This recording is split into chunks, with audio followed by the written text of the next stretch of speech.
আমাক অৰুণোদয় হিচাপে 2000 দিয়ে, বাকী 8000 টকা ক'ত গ'ল? এই 8000 টকা গৈছে মুখ্যমন্ত্ৰী চাৰ্টাৰ্ড ফ্লাইটৰ ওপৰত।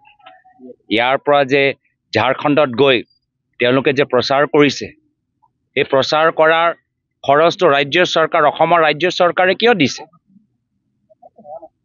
তেওঁ যে ৰাজ্য চৰকাৰৰ পইচা খৰচ কৰি ঝাৰখণ্ডলৈ গৈছে, তাৰ জৰিয়তে অসমৰ জনসাধাৰণৰ কি লাভ হৈছে?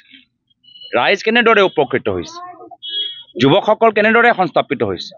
ৰাস্তা কাম কেনেদৰে হৈছে? তেওঁতো তাত গৈ আমাৰ অসমৰ জনসাধাৰণৰ সম্পৰ্কে একো কাম কৰিবলৈ যোৱা নাই, নিজৰ ব্যক্তিগত দলৰ প্ৰচাৰ কৰিবলৈহে গৈছে। তো তাৰ খৰচটো ৰাজ্য চৰকাৰে কিয় দি আছে? অসমৰ ৰাইজে চৰকাৰক টেক্সৰ জৰিয়তে পইচা দিছে উন্নয়ন কাম কৰিবলৈ, ঝাৰখণ্ডত গৈ প্ৰচাৰ কৰিবলৈ নহয়। এই গোটেই পইচা লৈ, এই যে টেক্স লগাই পইচাবোৰ লৈ প্ৰচাৰ কৰিছে, চাৰ্টাৰ্ড ফ্লাইটত উঠিছে আৰু বিভিন্ন চেনেলক পইচা দি তেওঁলোকে ইস্তিহাৰ দিছে, বিজ্ঞাপন দিছে। আমি জানিবলৈ বিচাৰিছোঁ যে ৰাইজৰ পইচা বৰ্তমানৰ হিমন্ত বিশ্ব শৰ্মা ডাঙৰীয়াৰ দিনত প্ৰাইভেট চাৰ্টাৰ ফ্লাইটৰ ওপৰত কিমান খৰচ হৈছে যোৱা চৰকাৰৰ তুলনাত? সৰ্বানন্দ সোণোৱালৰ দিনত কিমান অসম চৰকাৰৰ পইচা চাৰ্টাৰ ফ্লাইটৰ ওপৰত খৰচ হ'ল? প্ৰায়তঃ তৰুণ গগৈদেৱৰ চৰকাৰ দিনত ৰাজ্য চৰকাৰৰ কিমান পইচা আমাৰ চাৰ্টাৰ ফ্লাইটৰ ওপৰত খৰচ হওক, তাৰ এটা হোৱাইট পেপাৰ দিয়ক।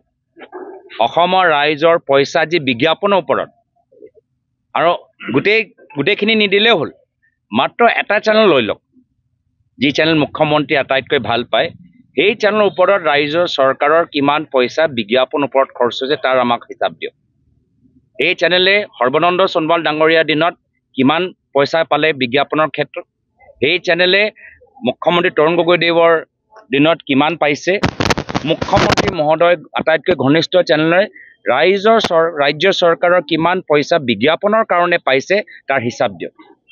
আৰু সেইটোৱে আমি ৰাইজক ক'বলৈ আহিছোঁ যে হিচাপ বিচৰা সময় আহিলে বিহালী অঞ্চলৰ ৰাইজে হিচাপ বিচাৰিব, আৰু এই যে দাদাগিৰি চলি আছে, এই দাদাগিৰিৰ পৰা অসমৰ জনসাধাৰণক কংগ্ৰেছ দলে মুক্তি দিয়াব।